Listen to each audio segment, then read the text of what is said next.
morning and welcome to Dateline New Haven on WNHH-FM.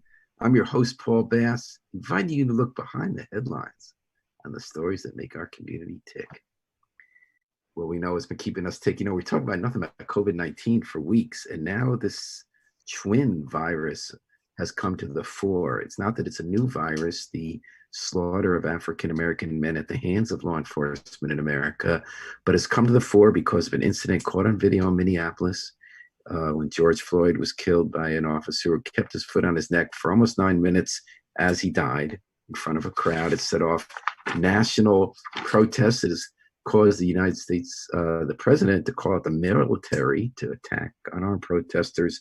But a more important, underneath it all, and that's important, we're going to look today in this hour at the underlying issues about what it's like to be Black in America in dealing with law enforcement, what it's like to be a Black law enforcement official in these times, and how we can see our way through this current moment to a better tomorrow. We have two people here who have been thinking about this and living this question, working on this question for decades before much of America tuned in. Let's say good morning to Shafiq Abdul-Sabur. He was a police activist against brutality before he became a police officer in the 1990s, had a long career in which he became a national spokesperson for community-based policing and racial diversity in policing and dealing with these issues. He's retired now, but busier than ever, doing that work and running his own small business. Good morning, Shafiq Abdul-Sabur. Thank you for joining us this morning. You're also a host on this very radio station on other occasions. Are you there, buddy? Yes, can you hear me? Yeah, your audio's not perfect. Okay, is it bad? That's much better now. Is it better now? Yeah. Okay. And also joining us today from University of New Haven, I believe, at least that's his backdrop, is Dr. Lorenzo Boyd. He said he's lost track, but apparently he's had more than 60 interviews on this subject worldwide recently because he has a unique perspective on this. He is currently running the Center for Advanced Policing at University of New Haven, but he's also spent his life in the trenches. He spent years working with the Suffolk County, Massachusetts Sheriff's Department. He's worked in corrections, he's worked in policing, in the courts, and now he's become a leading voice nationally on police community relations, urban policing, and diversity in criminal justice. Good morning, Dr. Boyd. Good morning. Thanks for having me. Thanks so much for joining us. You know, I know from Shafiq, the conversation we've had, this is nothing new, and yet there's something new. What are we experiencing now in America with this question of the relationship between the police and the community? What is at stake now? What is happening from your two perspective, maybe starting with Dr. Boyd? Well, first of all, I would like to not start the conversation with the recent killing, because if we start with George Floyd, we're missing the historical context of what's been going on. So we can go back before Breonna Taylor, before Ahmaud Arbery, we can go back before Eric Garner, we can keep going back. Because if you look at it, the United States have had this kind of issue since its inception. We can go back 400 years because the origin of policing is slave patrol. So at the very beginning, there have been issues between police and communities of color. And granted, there are some headway when we moved from professionalism into community policing. We see some headway. There are some small pockets where the police and the community are working really, really, really well together. But as a nation overall, it's still problematic. So if we look at it in a historic context, because people ask why now, and I'm saying it's not now. And if people think it's just now, it tells me they haven't been paying attention. But this anger has been mounting for generations. And what do you think it's like? I'm going to ask Shafiq and Lorenzo Boyd. What do you think it's like right now to be a Black police officer? You're both retired now. You're still, I'm sure, in touch with lots of people. Shafiq, at the end of your career, because you retired, I believe it was a year ago, year and a half? About 2 years. Boy, time goes fast. Yes. You saw it happening. I remember after Eric Garner was killed in New York, you told me about how it was tough for Black officers and white officers in different ways. You talked about the white officers on edge, because they were worried about being accused of policing. They were worried about being targets. And the Black officers who are living as Black people in America, often being profiled when they're not in uniform, but also, what is this moment like now to be a Black cop? Well, I would imagine, obviously, I'm not in the streets, but I do speak with a lot of my former colleagues, that it has to be a very tense moment. I mean, the temperature right now is up. And when I say the temperature is up, I mean, obviously, the community at large is upset about a lot of different things, both white, black, Hispanic. Everybody's mad, right? Everybody's mad, whether it's Corona, whether it's racial injustice, whether it's economic inequality, or issues around immigration. People, I think, generally in America, the balance of the American public is frustrated. They're disenfranchised on a lot of different levels. Now, the police departments are often just a micro society of that. And, my experience having been a black cops are still trying to find their way in American policing. And here's what I'm going to put it out there like this. Every police department in America, and every policing style, tactic, strategy, concept, and philosophy that is exhibited on the entire planet is a white male dominated perspective. They're in. If you adjust your audio a little bit, you got that feedback. Is that better? It's still got a little static coming in. Okay, I'm going to do my, can you hear me now? That's good. That's better? Okay, so I'll restate my statement that the style of policing that is utilized on the entire planet in westernized societies are policing strategies that have been generated from a white male perspective. The philosophies, the strategies, the tactics. So therefore, it is almost impossible at this point to say we're going to create a policing strategy such as we're going to enhance community policing. We're going to relook at the 21st century policing, and we're going to do all these things that's going to benefit the way police engage African-American communities, particularly Hispanic Latino communities and poor communities, and it's going to be successful. You must, at this point, have in large numbers, overwhelming numbers, African-American men at the table. Hell, African-American men, the ones that's being killed. You wouldn't have, you wouldn't bring in like 25 zebras to try to figure out why all the chickens are dying in America.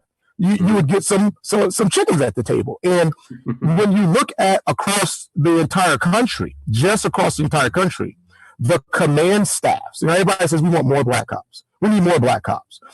Black leaders say we need more police accountability.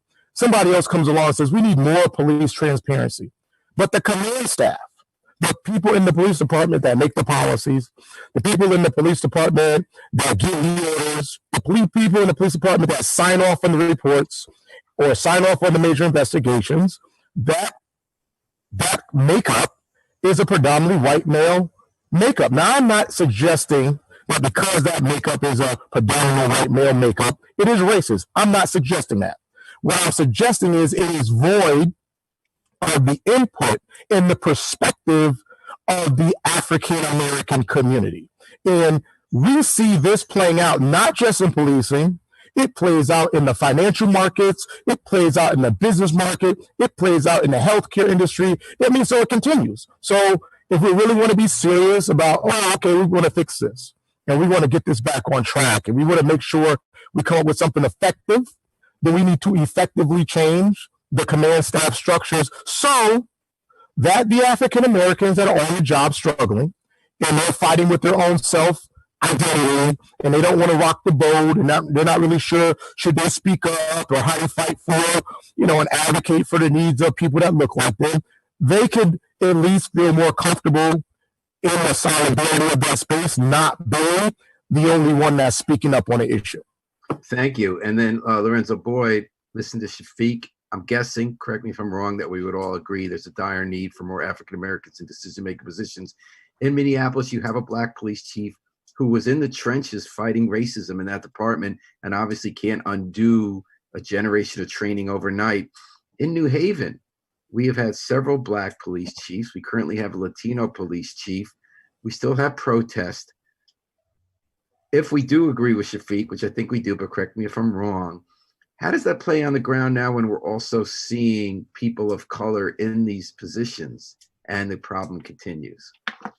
Well, much of what he said is pretty factual. Let me add context to this. When you look at police, we have 800,000 roughly police officers in the country.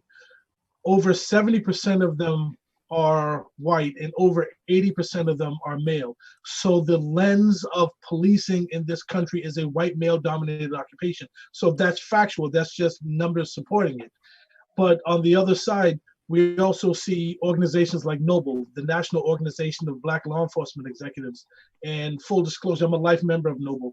And Noble tends to be the social conscience of policing. So a lot of the times when you see these organizations move on, you see Noble leaders kind of pushing this.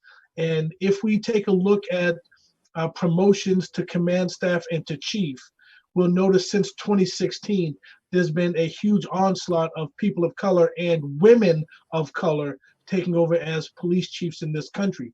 But again, we're talking 4 years, and the history of policing has been negative in this country for a lot longer than that. So there are people of color that are slowly moving into command positions, and they're trying to undo a systemic problem in policing.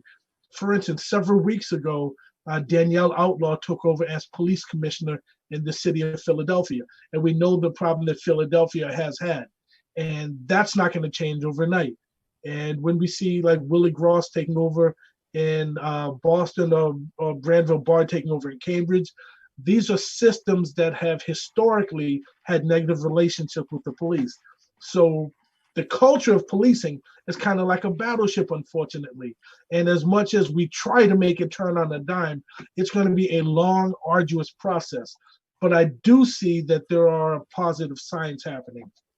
And those positive signs you see in part is the increase of what Shafiq identified as a major challenge of women and minorities being moved into command positions. And I wanted to ask you, just after reminding our listeners that you're listening to Dateline New Haven at WNHH FM 103.5, live streamed at newhavenmen.org. We're talking about race and policing in America with two people who have lived it and led the discussion of it. You mentioned Noble. Shafiq used to be an official in Noble, as you know. Nablio. I was what? Nablio. I was there. Oh, you were Nablio, not Noble. Nablio, national chair. But I just want to just add this too. You know, I want to build on what the professor said.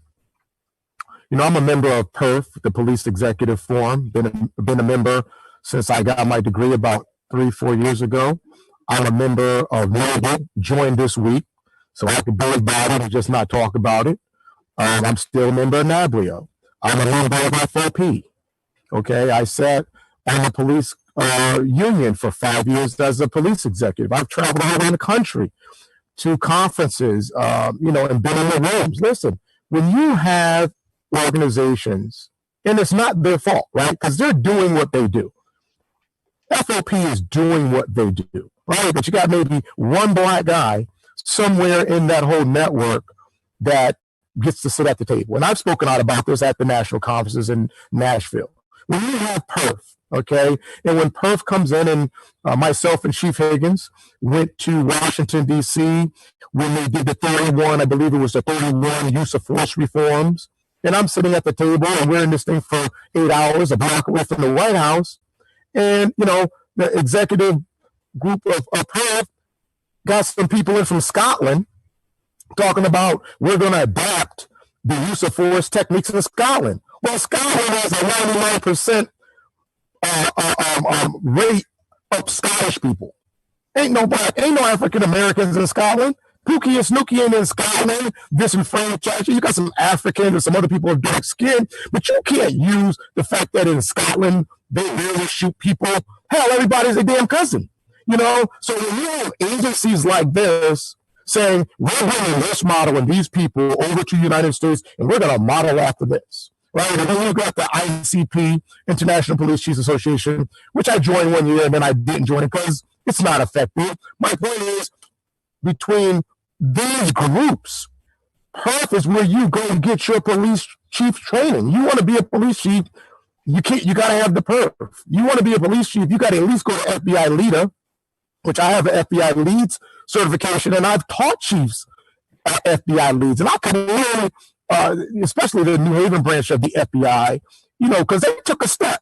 And I'm gonna keep it real. They called me up and they said, listen, we got your number from Homeland Security when you were down in Georgia, lecturing in Georgia and training in Georgia. They said, we're gonna be honest with you. We picked you to do this thing and you did a great job, but we really didn't know what you was gonna say. We didn't know what to expect, right? So you need that kind of thing happening with the people in law enforcement who are white, who do control the power to say, you know what? I need a Dr. Boyd to come in and do this thing. I need this Shafiq to come in and do this thing. You know what? I'm going to promote that Shafiq. I'm going to promote that Dr. Boyd. And I can tell you, if you're Shafiq, if you're Dr. Boyd and you're coming in with that attitude, I don't know what it is now, maybe they're more acceptable. But hell, I fought for my life for 20 years. And I mean, anybody that knows me, I fought for my life for 20 years. I got it there with my shirt on my back, and I love everybody. I got no issue. And then I got my son starting the academy in June, right? So I've got to give him and retool him with a new package. This is how you got to go into this thing, son, to protect yourself. Because let me tell you something. They're talking about police accountability. Black cops been catching hell since conception. We'll get fired in a heartbeat. They'll fire us. They'll internal affairs us. But, you know, out the back door, you see this thing with this dude on this guy, got his knee on this dude's neck with his hand in his pocket. I mean, everybody that's a cop know what he's saying is, yo, I'm good. Yo, I'm good. I got this, man. Hey, boys, watch. Take notes. Take notes. Let me show you how I get down. I got this big black dude, got my foot on his neck. I got him. I'm going to go home and talk about this. And, you know, to see that happening, and then to see the cops standing by and seeing these other cops that are not black, they're a minority, but because of their skin color, they are benefiting from the systematic racism, at least within that department. And I'm told by Harry Drost that it might be impossible to get the static out because of the wind. If there's any chance you could move it inside, I don't know if you can carry us in. Yes, I'll do that. He said headset can't work, but thank you. You're listening to Shafiq Abdul Sabur and Lorenzo Boyd, two experts for decades on policing in America, talking about what we're going to do at this moment. Nadia Letskis writes in, we need laws to change. We need police to be held accountable for killing anyone unarmed or handcuffed or ready. Any police officer that uses force, harm, or murder to anyone not showing intimate threat, they still get killed. The cops need to be charged with murder, point blank. Badge or no badge, murder is murder without changing the top down. Thanks for listening, Nadia. Thanks for the comment. Dr. Boyd, so you heard from Nadia, you heard from Shafiq about the need to have more people of color, and from you, to have more people of color in prominent positions, making decisions. We've heard about the need to hold cops accountable when they complete misconduct. As Shafiq said, not just black cops, but all cops. There have also been several threads of ideas over the last couple of years about what will fundamentally change the culture. And one of them is community policing, which gets defined many different ways. So Rudy Giuliani defined it as arrest the squeegee guy. You know, small problems, solve them before they become big problems. There's an alternative idea in New Haven that solve little problems without arrests. If kids are causing trouble, find out what help they need so they're not causing trouble, and see arrests as failure. You know, 2 decades on, Dr. Boyd, people in New Haven, especially the black community I'm hearing, are not as enthralled as they used to be about community policing. They feel like it was well-intentioned, but kind of became an amorphous concept and PR. And they're talking more about legitimacy policing, where every interaction you have with the public, even how you say hello, let alone explain why you're running through their backyard or arresting or stopping someone, will translate into whether they see you as legitimate or not, and whether they will follow rules if you think you're following rules. And other people say it's just about enforcing the rules. We have such disparities in holding police accountable, especially if they're white, that if we could just focus more on what Nadia's talking about, hold them for misconduct, that would do it. I know it's not either or, but where have you seen those three streams of approaches evolve, and where are we now, and what has to happen next? Well, that's a lot to unpack. Let me start by saying the problem with what happened in New York under the Giuliani/Bratton administration was not community policing. They decided they were going to bastardize broken windows policing, and they turned it into zero tolerance policing by arresting everyone. And the one thing that they found out quickly is you can't arrest your way out of problems. So that's not the way to do it. So move forward to what's going on in New Haven. and under Chief Anthony Campbell and under Chief Tony Reyes, the things that are happening in general are good things, but Tony Reyes kind of has his hands tied behind his back because he's down 100 officers.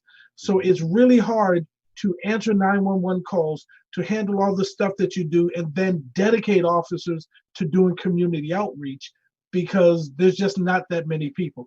If we had more people in policing, and I understand New Haven just cut the police budget, so now you're asking the police to do more with less. You want the police to stop crime, you want the police to engage the community, and we just don't have that many people. So when Operation Ceasefire started in Boston, when we were doing that, we noticed that not only did crime stop, but homicide stopped, but engagement started. And then when they did Operation Longevity here in New Haven, we noticed that engagement starts. So the more you can get the officer out of the car, out of the warrior mentality into the community, that's a good thing. But when you're down 100 officers, it's really, really, really hard to do. So we can kind of point a finger back to city council or put a finger back to administration. And we're asking the police to do way too much stuff. You know, there are way too many things. We're asking the police to switch lenses way too many times. If you give them time to move through a particular concept or a particular strategy, they can do really well. But if you have to keep pulling these community units to handle 911 calls, they don't get to build relationship with communities. That's an interesting point you bring up, and that's been at the center of our discussion here, Dr. Boyd, about, and Shafiq, you're on this too. Yes. One theory since the 90s has been we need a lot of officers because they can spend the time walking the beat, getting to know a neighborhood. A lot of people feel that didn't even happen with a lot of officers because they got switched so often. Or, you know, you can't make some officers. One supervisor said, if you're a good cop and you're driving, you'll get out and know people. If you're a cop who doesn't really care about community, you'll hide on that beat walking. But separate from that question, I don't think we're going to have more officers any more time soon. Mm-mm. 20 more are going to retire this week. And now the debate, the demand of the Black Lives Matter and Citywide Youth Coalition Big March plan for Friday is to cut the police budget by more than 80%. I'm sorry, by more than 70%. They want to cut from 43 million to 10 million and just have it go into other needs. They say there's over policing. There's been a reaction against community policing for some quarters, and I don't pretend to believe this is what everybody thinks or doesn't think. But the abolition movement now has taken hold among protests in New Haven. The people who are responsible for the biggest protests believe we should not have police, or if we do, just a skeleton crew, to do the opposite of what Lorenzo just said, to have a lot of cops so they can go walk around and meet people. They say we don't want the cops here. What do you think about this abolition? What they don't want is they don't want the current version of the cops there. Now that's a whole different scenario, because the problem is how we're trained in policing. And I've worked with about 30 different academies over the last few years, and it vexes my soul every time I hear, you know, the next call or the next time you deal with a community member, that could be your last call. Well, technically that's true. This could be my last interview, technically. But most people in the community, think so. Fox is getting you next. People in the community in general aren't hating, trying to kill the police. They just want to be free from police rule. They don't want to be overrun by the police. They don't want an occupying army in their community. So a lot of studies have shown that police officers that walk a beat, that spend time on foot patrol, that spend time in the community, police officers that are part of the community, not only do the officers feel better, but the community feels better. And I certainly know my time in Boston, once I got to know the area that I'm in, I felt really good about engaging with them. The problem is the rapid response, the guardian mentality has been overtaken by the warrior mentality. So we're going way too much into law enforcement. We're abandoning policing, which is a service industry. And I think that's part of the problem. Do you see any hope for New Haven to do this with this 100? And so they're down 100 from what was maximum strength, but they definitely don't have, as you pointed out, they definitely do not have the people for walking beats right now. They're barely covering the shifts. What would you advise Chief Reyes in the city, given that there's a theory you can't raise more money for the police because of our reliance on the property tax, and if you raise taxes more to raise revenue, people will leave town. I don't know if that's true or not. Is there an alternative to hiring a lot more cops so they can walk the beat? Let's think about when we view police. Unfortunately, we look at issues of crime, and let me just say, crime is not the problem. Crime is symptomatic of larger problems in society. So instead of the reactionary view of policing, upwards of 90% of policing is reactive. If we put resources into solving some of the community problems, we deal with the unemployment, the transiency, the addiction, the undereducation. If we start dealing with those societal problems, crime takes care of itself, and then you won't need as many cops. So I'm not an advocate of adding more cops. Even when I was in the police union, my answer was not add more cops. My issue is adding better cops. And the one thing I can tell you at the University of New Haven, I run the Center for Advanced Policing. We have abandoned the idea of building a better cop. We've been talking about that rhetoric for years. What we're doing is we're working with high school kids at Hill House and at West Haven, and we're trying to get students to understand, to be impassioned about doing the work. And we're working with the students at the university. We're not trying to build a better cop. We're trying to build an empowered, impassioned person that goes into policing. And it's a slow process, because the people that are in policing that don't get it, those dinosaurs, eventually they're going to start to retire. We're going to start bringing in a new progressive breed of woke people that go into policing. And unfortunately, it's going to take some time. All right, that's interesting. Shafiq, what's your take when you hear that? Because you've been involved in that too. Well, I think there's a massive disconnect between elected officials and the needs of police officers, elected officials, and the needs of the communities, the high targeted communities that police officers work in. You know, I'm going to bring it back to Dixell Avenue. You know, for about 15 years, the Q House was closed. And I was a walk and beat officer over in Dixell Avenue. And we know at that time, Dixell, very poor neighborhood, violent. The projects had just got knocked down.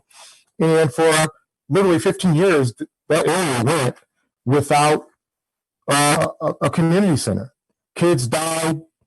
A lot of kids died. A lot of kids got shot and killed. The corner store became the new meeting place for drug transactions and all kind of foolishness.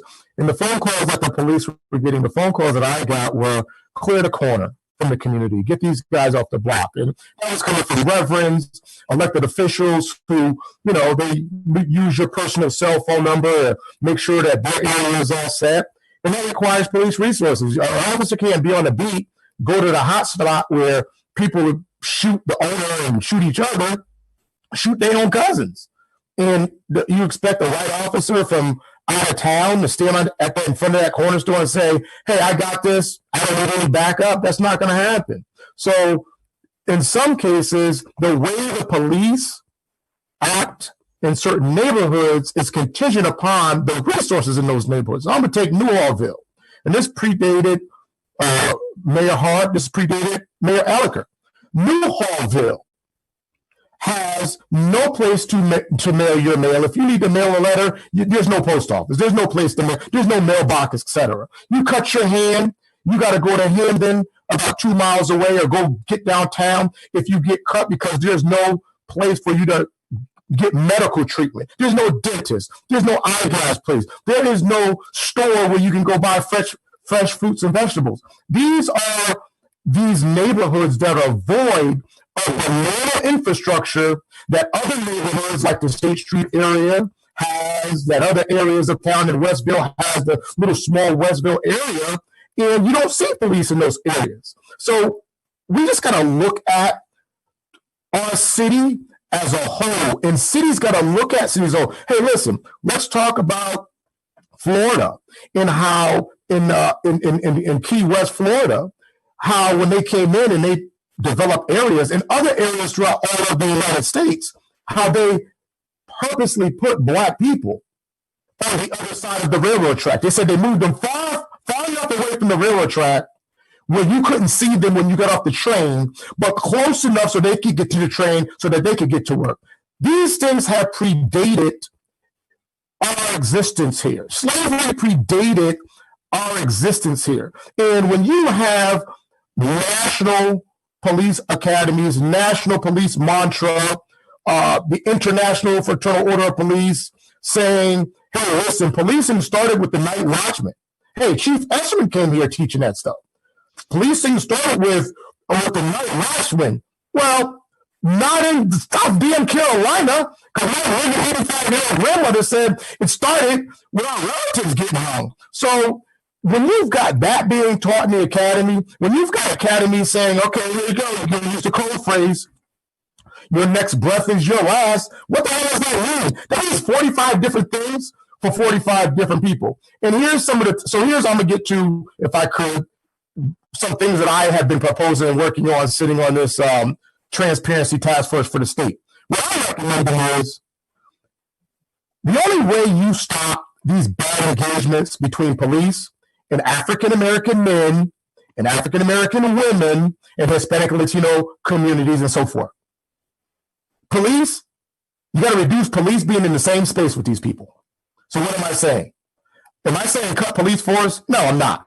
Because black people ain't daring policing themselves yet.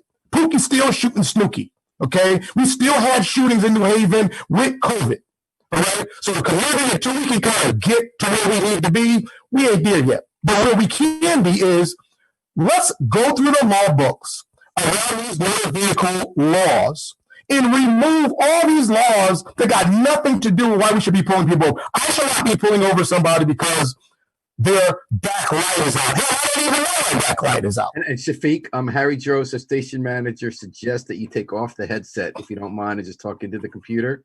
Gotcha. There you go, because the interference has been intense. That's intense what you were saying. How's that? Can you hear me better? No. What do you think, Harry?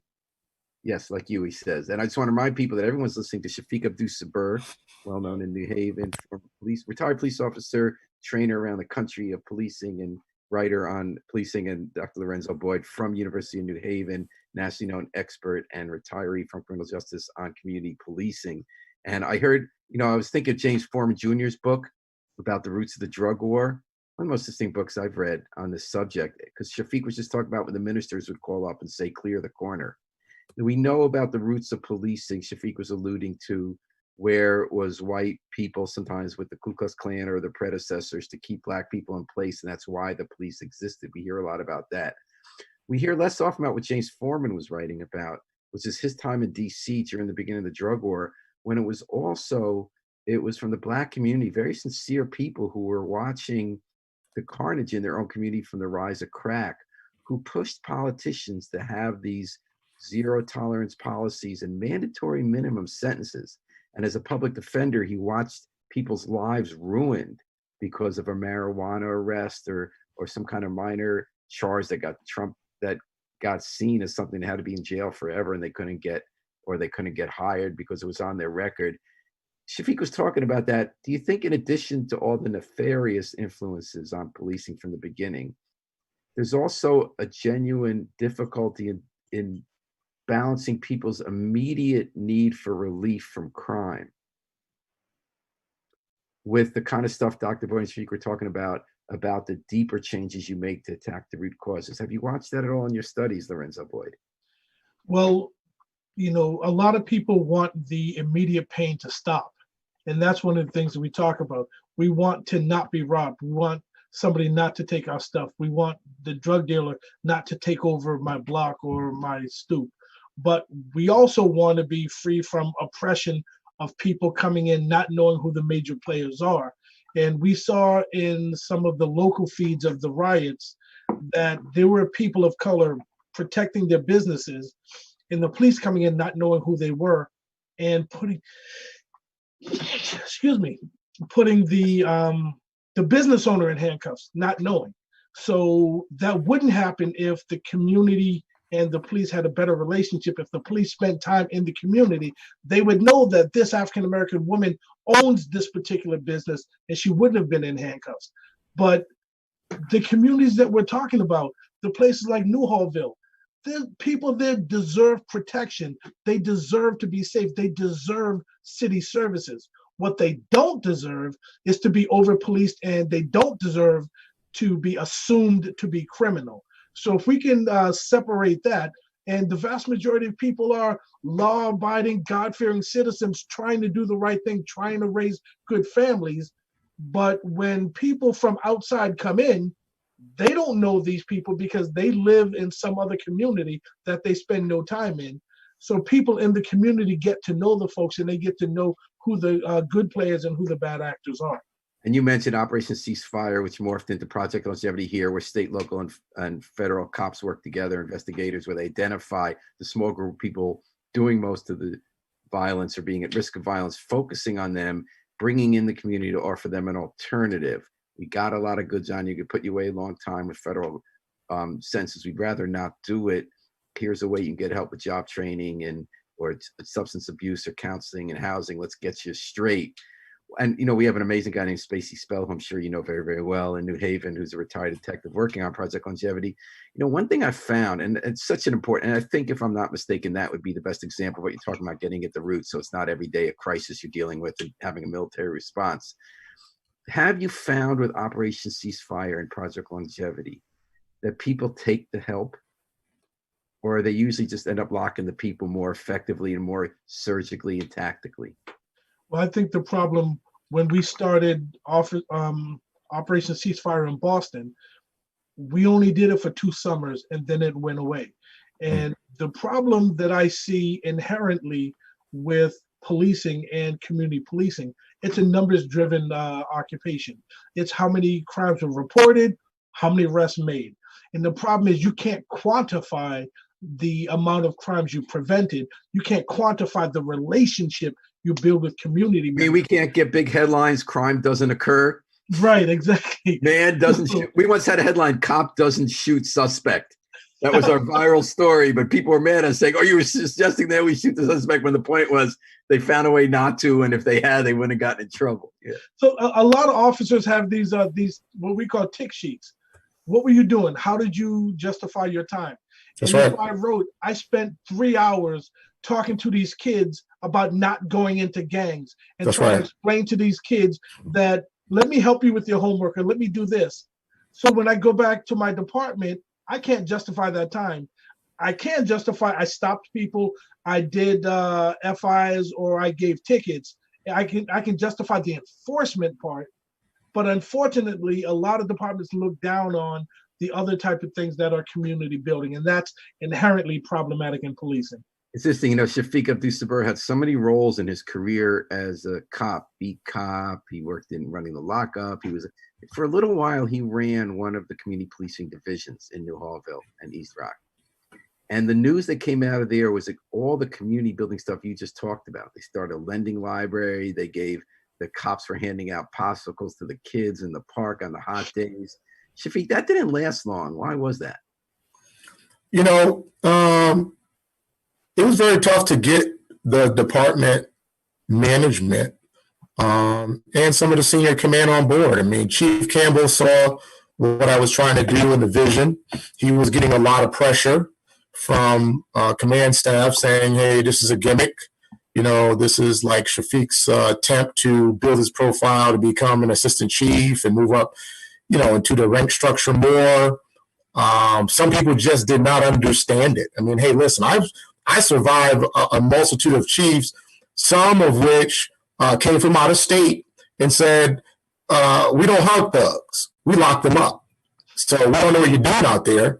But, you know, I've been called in, hey, listen, you know you're one of us, right? Like, dude, I'm black. I'm from New Haven, bro. I was in New Haven when you were playing with a beach volleyball in, you know, Block Island, bro. So I remember one day on Winthrop Avenue, there had been a spate of tit-for-tat shootings. You helped create the Street Outreach Workers program.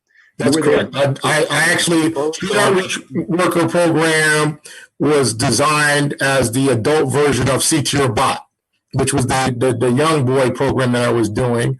And I came in for DeStefano, you know, and hats off to Mayor DeStefano, who, you know, I had to sell him that concept, right? And he was like, you know what, do you think you can pull this off? And I said, listen, I'm going to give it everything I got. You know, I'll give everything I got to pull. And he stepped out there with it. And you know what? You know, people since then have celebrated this and this. but we celebrated single-digit homicide rates. Right, and the homicides was for real. Boy's point, the news there was that mirrors didn't happen. I'm thinking specifically of the day you closed off a block of Winthrop Avenue. You and the street outreach triggers went. You got the two gangs that were shooting each other. Yes. And you let two guys have a fist fight. No, I didn't let two guys have a fist fight. That wasn't me. They made up. Right. And they had a truce. Yes. The shooting stopped. I remember a very negative reaction from the rest of the police force. What was that? Well, part of the negative reaction from that was, there was a couple of shootings on Winthrop. I got one late in the middle of the night. Somebody got shot in the head, and they were all headshots. And so I was analyzing these homicides. If you get shot in the chest, it's personal. You get shot in the head, they want you dead for real. So, there was two big gangs at that time. And I basically went over there and got them to the table, and we went out there, and I took off and shut my radio down and put on head on plain clothes. I asked all the cops to back off, give me about a 2 to 3 block radius. I was out there naked. That's what we call it. I was out there naked. And I was like, look, we got to make this work. Did I thought I was going to get shot by one of them? Yep. But if that's what it takes to prove a point that our black people can work it out ourselves, that's what it takes. Now, it goes beyond that. It's not just about Shafiq, being a gang whisperer. It's about, after that, you got to go connect these dudes with jobs. You got to help somebody get some Pampers. You got to get somebody a ride somewhere. And I'm doing this stuff, when I'm off. I go pick up somebody and get them to daycare or go in my pocket and take out money. That's what it's about. And those small gestures, though might be small on my end, they are tremendous, and they reverberate through the community. So here's what I'm going to say. Community policing has failed black people, period. The end. Community policing has failed black people. It's ineffective, and it doesn't work, and it won't work in the future. Why won't it work in the future?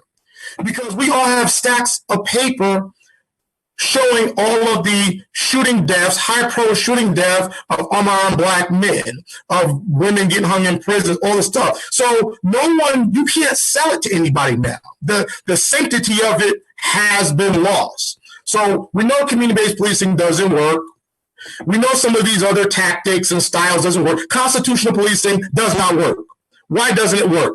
Because they started teaching it for 18 months in the academies in Chicago and throughout the Chicago Police Department. And Laquan McDonald still got shot 16 times on the ground. And they shot him, and the bullets ricocheted. And the top law enforcement commissioner on the scene said he shot him because Laquan assaulted his tire. You can't assault a tire. A tire is an inanimate object. A tire can't file a complaint against you. So the fact that you've got commanders shooting people, making these statements, goes to how historically uneducated and ignorant of the law that commander is. So if that commander is that ignorant to sign off that a tire can assault somebody and I can shoot him, what is he going to say about his officer who's under him? Like the officer that shot the dude in Chicago after a car chase, shot him, ran across the street, and stood on his back. So these things happened under constitutional policing. So what I'm saying is, to throw those things back out there now and say, oh, we could do constitutional policing and we can do this. No. You need a new policing model.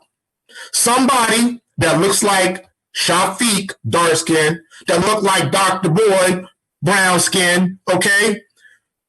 In large numbers, women, the Dallas police chief, okay, need to be at the table in numbers, coming up with a plan. Because if you don't, this ain't about representation. This ain't about trying to get Pookie and Stookie to say, oh, wow, I saw Shafiq make that rule. No, this is about people who look like those people on the street, these are our cousins that we're burying. These are our family members we got to go and console when this stuff go down. If we don't do that, say this is phase 4 of the revolution. This is phase 4. We saw it with Mike Brown, 165 days of protesting. They didn't burn anything. There was no violence until that dude got up on the car after they released the report at 8 o'clock at night and was like, oh, not guilty. And it was like, oh, burn it down. That was phase 3. This is phase 4. If we think because the Fox News and all the other news-connected industries are saying, oh, look at the black people. They're shaking hands with the police, and they've got the National Guards kneeling with them, and they're praying. And we have the one police chief that says, hey, I don't want to make this a protest. I want to make it a parade. For all the black people and the white people that are educated about black history, remember what Malcolm said about that.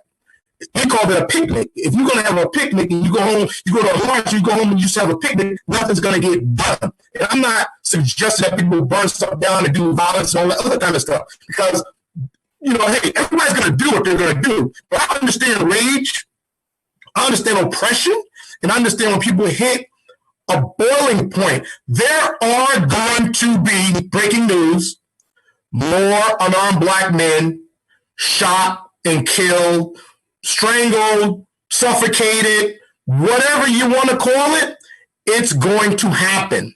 It's too many police in America following a training under policies that have not been updated, under laws that are still in book. Here's my closing. State of Connecticut can do this. Legislators want to do something, go into the motor vehicle law.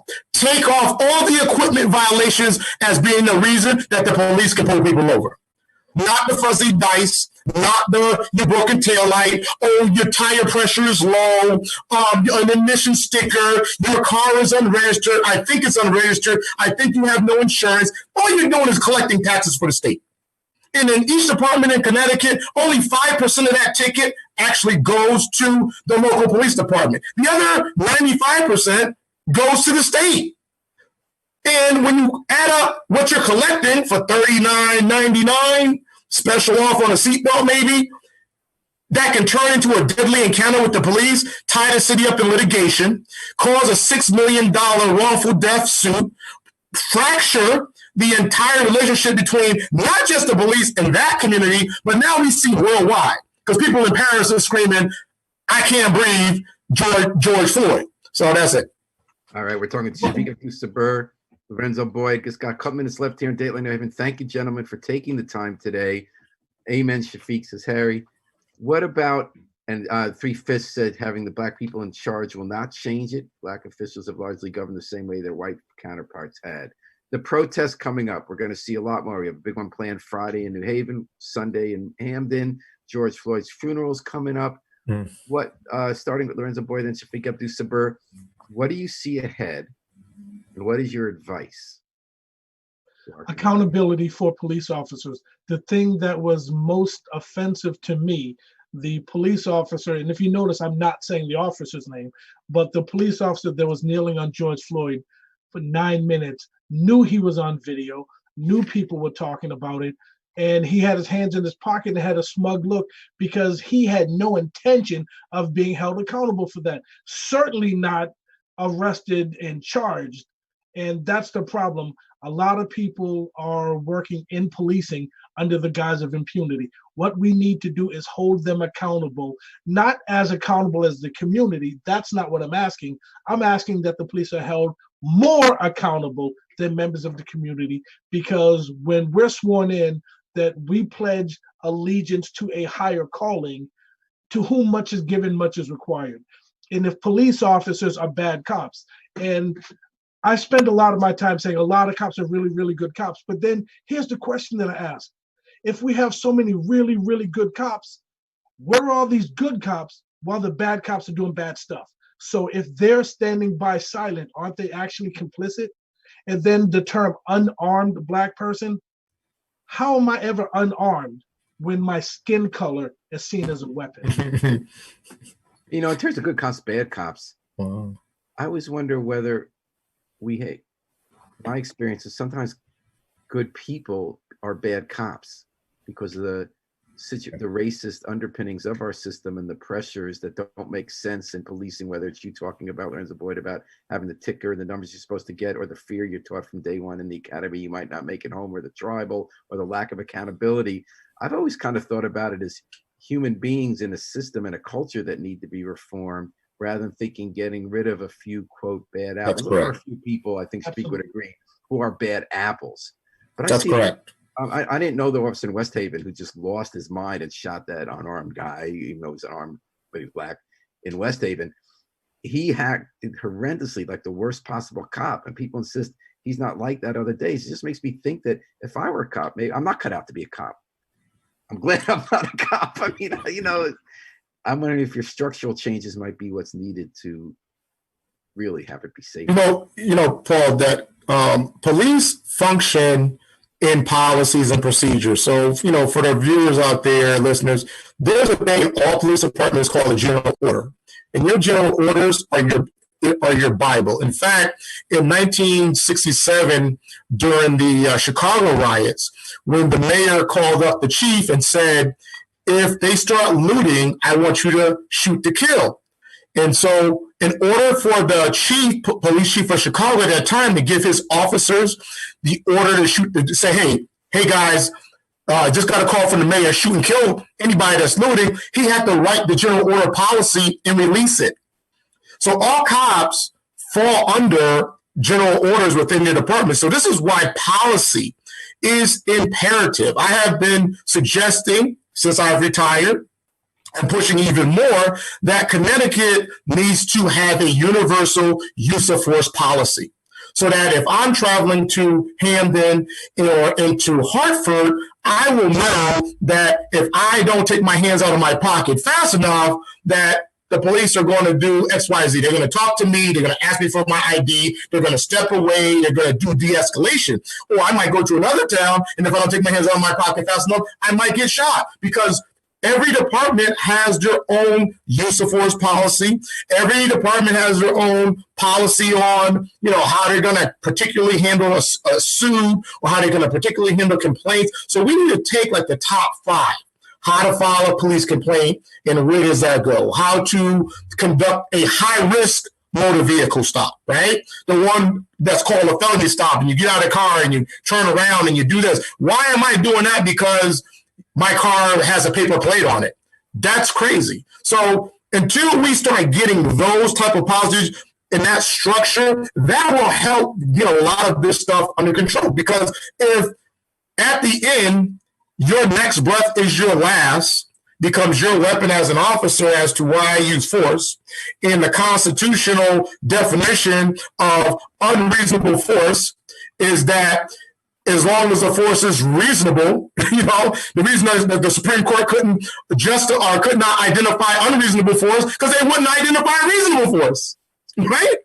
And when I sat in the perf, and 300-something police chiefs sitting there, and they said, well, maybe we should revisit redefining. And I was like, no, don't touch that. Don't touch that. We don't need to get into that. So that's where you at. We can't identify unreasonable force because we haven't identified reasonable force, and your next breath is your last. And in between that is where the American law for, and here's the last piece. Shoot to kill orders basically was enacted in 1967. They said under the County Commission for ghetto trouble. Why aren't we revisiting that? Why aren't we revisiting where we are actually using shoot to kill orders in all of the United States? That needs to be revisited. So I know that there's a black congresswoman, I believe, out of Atlanta. She was talking about she's going to introduce the George Floyd bill. Elected officials start with that. That's what and then here's the thing, that's what we need, black people. Black people, show up in your prospective areas and get the work done. Get the work done. I mean, that's what we need these congressmen to do. Handle use of force. Rewrite that. President Obama did it as a senator. He introduced the racial profiling bill. Has anybody touched that? Kamala Harris? Anybody? And now we got Joe Biden. And they're saying, oh, we got to give him a black person so we can guarantee the black vote. You think I'm that stupid in America? You really think that black people is that dumb in America that somebody putting a black face next to Joe Biden is going to guarantee him a black vote? Black people should not vote for nobody until they see a dissertation in writing about what you're going to do for black people. That comes from mayors, alders, anybody that you casting the vote for. We got to stop throwing our vote down the well and wishing that we're going to get snow. Ain't no snow in the well. It's either two things in the well, dirt or water. All right, Shafiq Abdus-Sabur, I am very sorry. I need to cut you off. We got to wait for the next show. I'm looking forward to your show. Shafiq Abdus-Sabur is a host on WNHH. does a great program, as you heard today. I want to thank you very much for joining us today. Rob Clark posted a great comment on Facebook. I'm sorry I ran out of time, where he's suggesting if someone's being arrested, tell them their potential sentences cut in half if they don't resist and de-escalate. A lot of ideas out there, and we're going to keep that conversation going. I want to thank very much. I kept you extra time in class. Lorenzo Boyd from University of New Haven, lifelong national spokesman for more humane policing, effective policing. Thank you for joining us. And Thank you. Really nice to meet you. You too. Thank you. Good luck with your next 63 interviews. Okay. Looking forward to the book, Professor. Looking forward to the book. We're going to work together, man. Me, you, and Rondell Higgins, we're going to work together. Yeah, absolutely. Burr honed his craft on the streets of New Haven, also become a national figure in this discussion. Thank you for joining us. Thank you, Paul. Your show on NHH. And thanks to the miracle man behind the controls, WNHH station manager Harry Droz. Brother Harry. From Mars. He would still have us on Facebook, Twitter, YouTube, you name it, and live on 103.5 FM. We're going to pray that everybody stays safe, that we get through this moment better for everybody. Absolutely. Amen. This is Paul Bass. We're going to take it out with the Afro-Semitic Experience performing I Wish I Knew How It Would Feel to Be Free from the group. I invite you to join us live every day and night on WNHH.